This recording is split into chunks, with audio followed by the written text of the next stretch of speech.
I welcome my colleagues, ex-dean,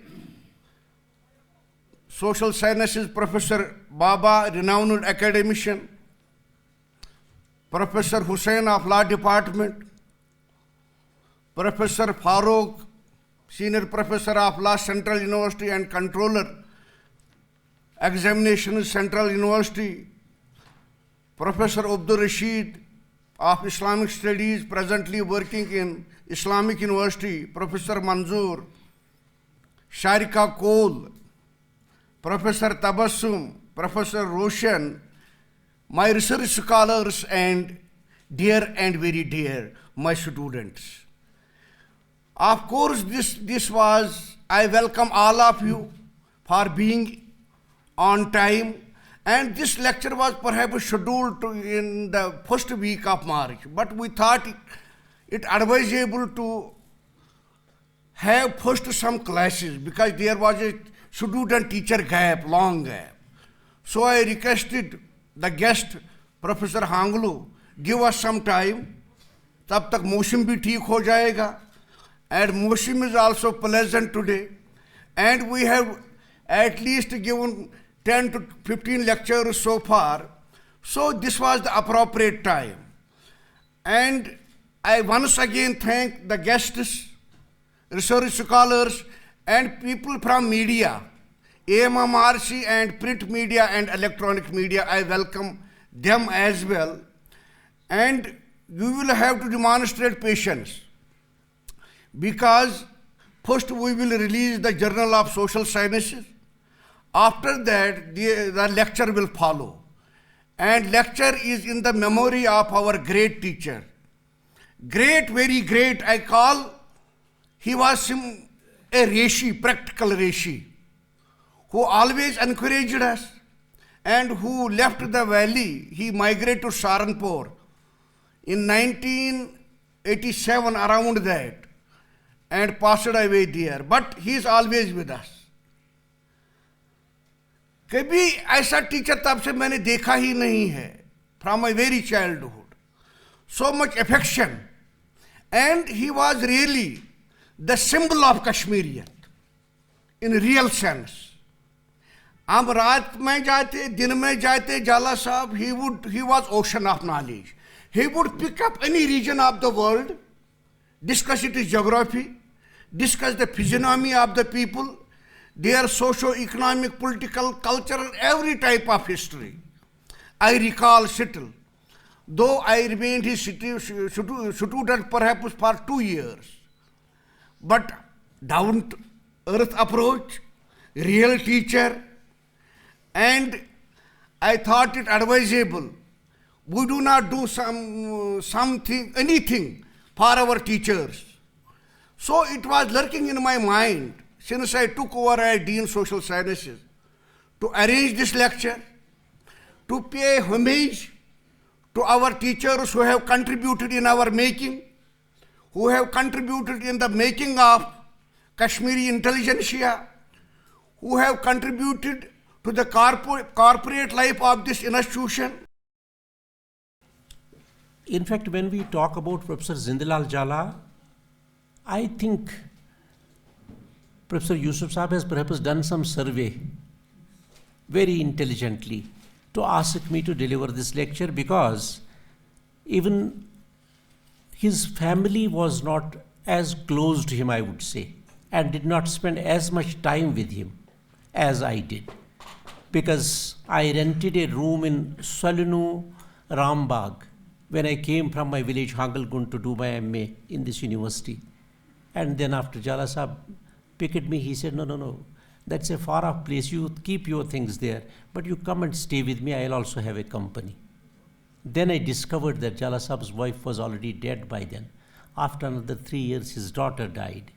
Then he had his son and himself. Let me give you some details before here. He said something bad happened always. We Kashmiris have inhibitions. And he said that now let us pack all this research material, which was in almost a truckload of it in his house in Rainawari. And he asked his Nepali servant that when we come back, you tag the whole material, because whenever I touch, something bad happens. That was his inhibition. So I thought, if I tell him right now, sir, you should continue with it. He was in a very, very bad shape, and his young daughter, not more than, I think, 32 years old, with leaving behind 3 children. After 15, 16 days, again, I took courage and I said, now people have left this condolence atmosphere is over. I think we should spend time and you continue with this and all. And he slowly, again and again, agreed. I will tell you many, many interesting incidents that we Kashmiris sometimes, because of modernization, other things, we really leave those things aside. But I have seen those miracles happening, in fact, along with Jala Sahib and so on. To me, he was virtually like a real guardian, I would say. Professor Yusuf Sahib has given you some of the details. There is no need to repeat that effort, but let me also mention it here. Professor Zindalal Jalal, to whose memory this lecture is dedicated, was a great human being. Apart from being a very reputed historian, he passed his matriculation, as was informed to you already, in 1941, and did his bachelor's in 1943 from university, which was college which was affiliated to Punjab University, Lahore those days. In 48, he did his master's from DV College, Srinagar, again Punjab University, Lahore. He did master's in economics in 1956. He was registered for PhD with late Professor G.S. Chhabra of Jammu University in Jammu. But Professor Chhabra died, and since partition of the university had taken place and Professor Jala had sought place here, so it was very difficult, because let me tell you an interesting case of Professor Jala Sahib. Professor Jala Sahib was down with accident after teaching in Shamlal College, Shahadra in Delhi, when he was a young man. When he was on the bed with that accident and treatment was going on, it was that time that his wife died in Kashmir. So you can well imagine the agony of a person. Therefore, he shifted from Jammu University, since he was teaching here, and continued here. He had also, because of that accident, he had a personal handicap, which he would never talk about, and did not give a feeling that he is really less than anybody physically, in terms of every day walking more than a kilometer within the university, outside, and so on. I have had the occasion to know him very personally and have spent more time with him than perhaps any of other family members. He was a great admirer of Pandit Jawaharlal Nehru. This is reflected from his correspondence with various politicians and prime ministers of India. Apart from classroom teaching and research in department, he spent long hours at home. As Professor Yusuf Sahib said, he spent long hours at home discussing history and its complex aspects.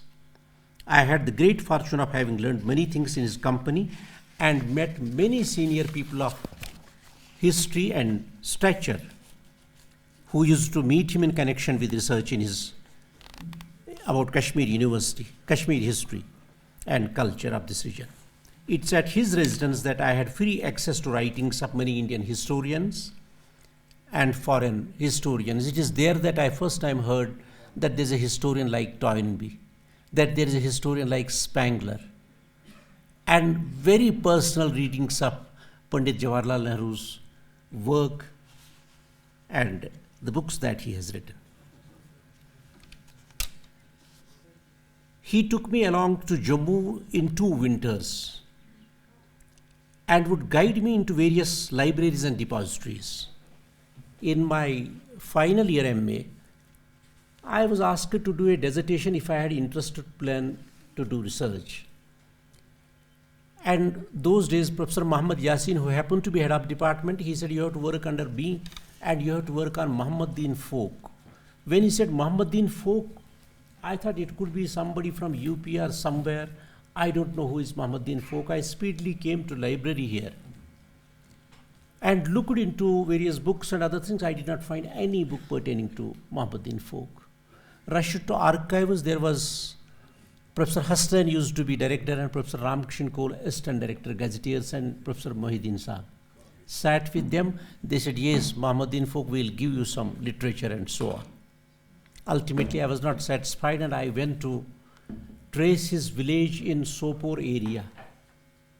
I am forgetting the exact name of that, Soibug or some other village, and met one of his cousins, Muhammad Abdullah. The family has produced a bureaucrat called, he was a very famous case officer. Again, I forget his name. Very bright chap, in fact. Spent night in that house and they gave me 7 books. Finally, when Jalal Sahab took me to Jammu and other places, I collected exactly 112 books of folk and did a dissertation.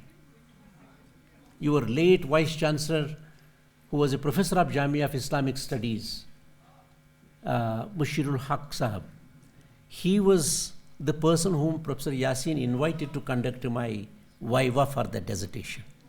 I still remember Professor Haq coming with a Rumi topi with a tag here for that viva here in the campus. One of the wonderful persons who encouraged me in that interview, that I must continue my research. In fact, before everybody I request, I have earlier through papers also, writings also told the Kashmir government, Vice Chancellors of Kashmir University, I again request all of you that kindly impress upon the entire community that there should be a memorial lecture or one building at least named after Mohammedan folk.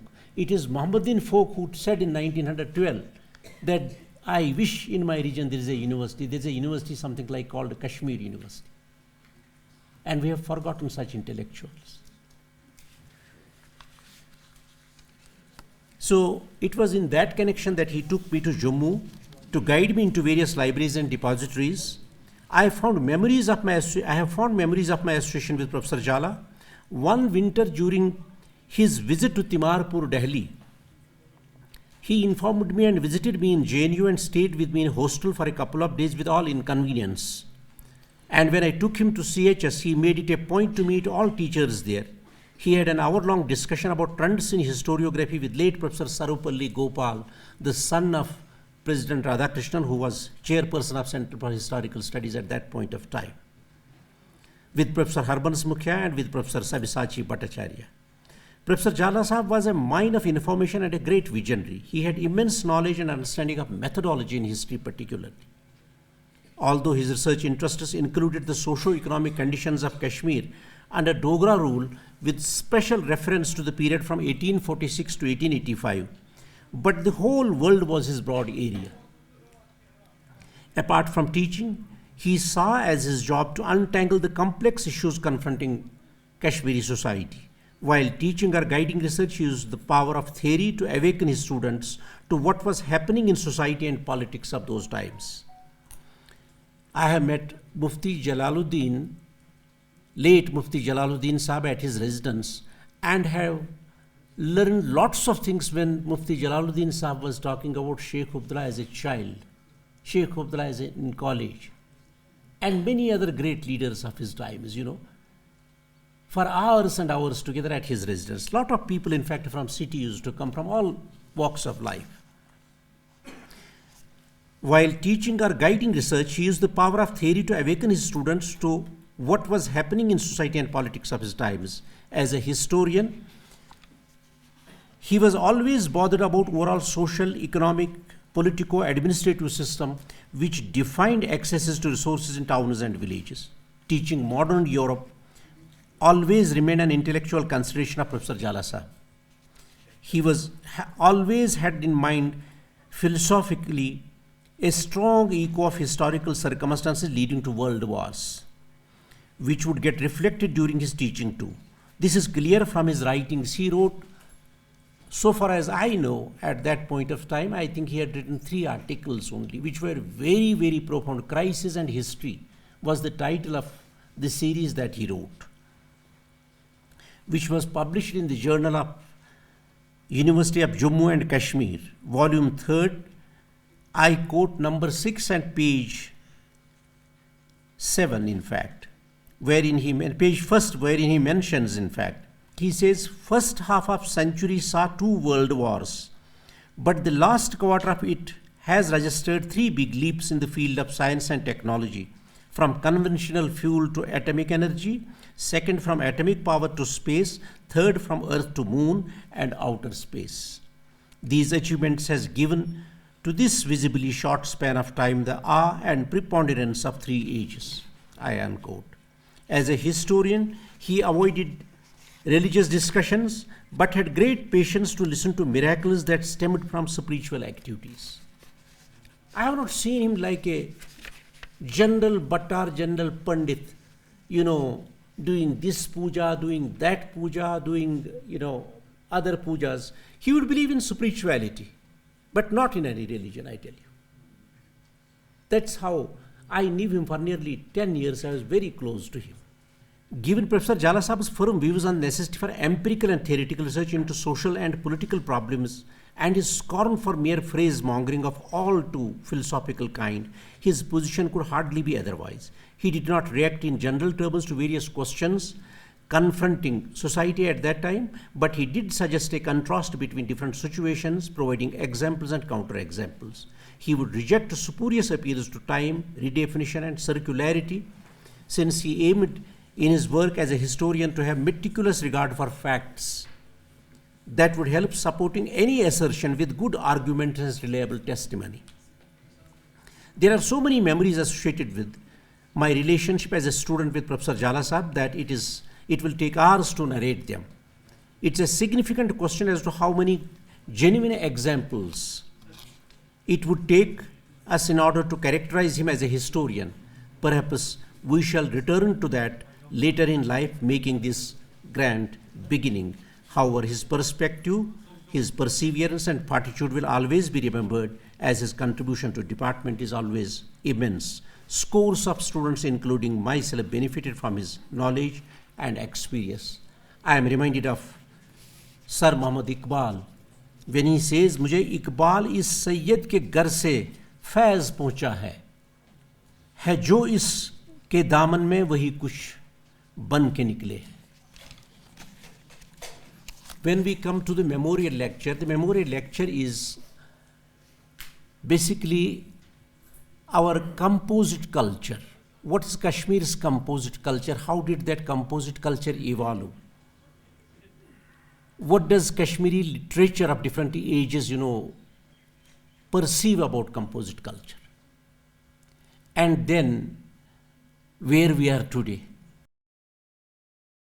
I am reminded of a Kashmiri couplet of one of our famous Kashmiri poets of yesteryears. मैं वुच खाबस अंदर आबस लगा नार व्यथन हुंद आब फेरां बठन कुन तला तबीर one वन्नस शियावार.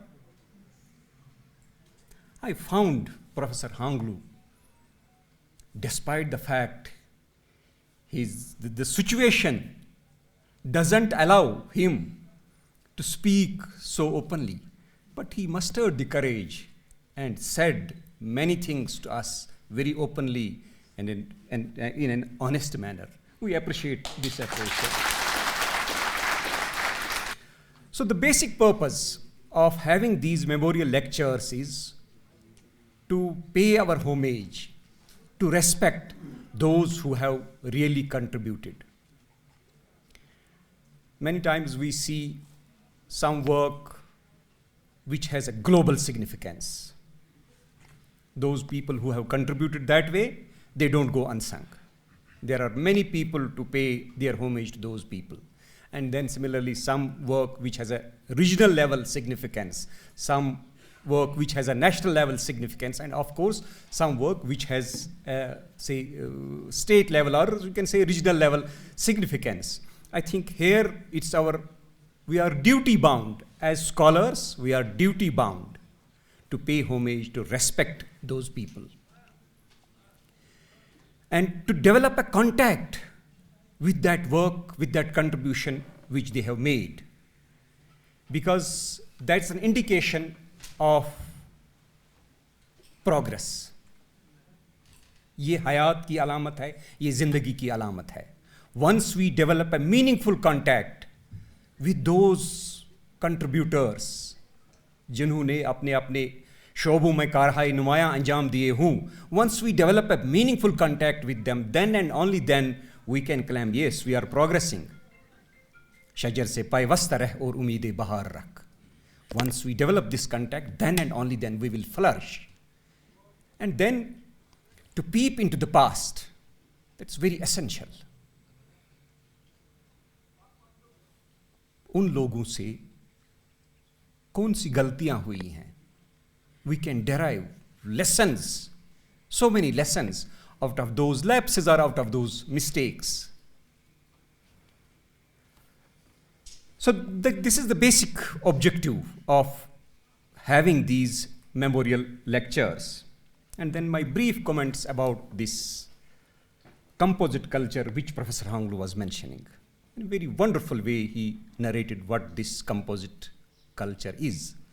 जिसका लुबिलबाब मुझे पता चला कि it's all respect for mankind.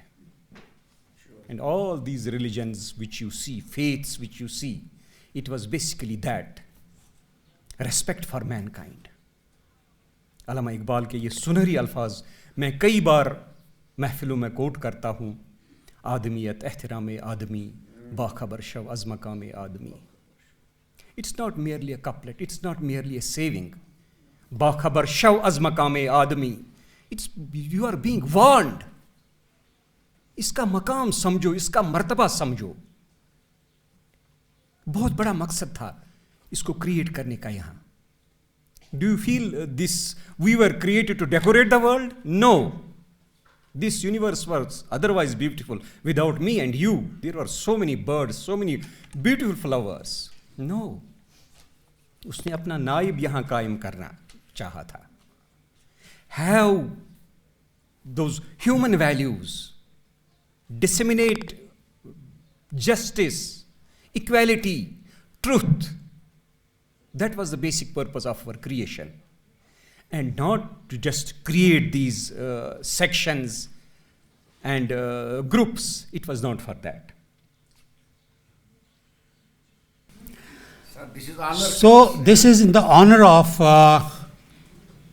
Professor Zindalal Jalal, with whom we spend very, very good days, good time. Professor Jalal was not, as I understand him, we were talking here standing, when at the corner, because at the corner was a history department. He was a great human being and a great spiritual man. And whenever we would talk to him, he would say, "Yitraun sahibas pyat." He would often quote, "Uchao sahibas kya is karun." He was sorry pushraun sahibas. So it's a great faith in spirituality and separate. Being in the university bureaucracy, once you hold positions in the bureaucracy or you are on the senior positions, then you are directly connected with the chancellor's office. Among several chancellors, I had a very close relation with Lieutenant General S.K. Sinha. So we would spend a lot of time with him there in Raj Bhavan. He told me one day that I didn't know it his background, but he mentioned that, Sufi Islam has great virtue, and Kashmir is a place where you find a very rich historical, a long-term tradition of Sufism. Why don't we have a center which would deal with this Sufi culture, or which would enrich the Sufi culture and maintain it for posterity? I still don't know what is in his mind. So one day we were there, myself, Vice Chancellor, maybe one or two of us, I don't remember those details. He mentioned that he is interested in creating Center for Kashmir Studies. He snowballed it to the extent he somehow at his own level managed to get hold of President of India, convinced Government of India, and many other political leadership, etc. It was a center from the religious viewpoint, center from political viewpoint, center from social viewpoint, center from cultural viewpoint. That is Khankai Maula, Shyamdan Sahib. So there, if you go there and see, even today, that is a place which I invited many friends. You come and see the secular ethos, very rich tradition of Srinagar. That is the location where I would find in my childhood Kashmiri Pandits would come from Habakadal, Zandarmala, Fatehkadal area nearby. That was our almost nearby area. You would find them very early in the morning, some rice in hand, throwing on the road while walking, because they would go to Hari Parbat. Number one, it was a morning walk, very good walk. Number two, it was spiritual satisfaction. They would give some feed to ants, to insects, to birds. So you find in this location Shamlal Kaul and Faiz Muhammad coming early in the morning after Azan, both coming together for prayers. One going 2 steps down, doing puja at Kali. The other one getting into Shyamdan shrine inside mosque, offering morning prayers. I told my many Indian friends, very senior academics, come to our place, we will see what India's actual heritage is. If you look into the history of past 500 years, what India's actual heritage is. That secular heritage you will find in Srinagar.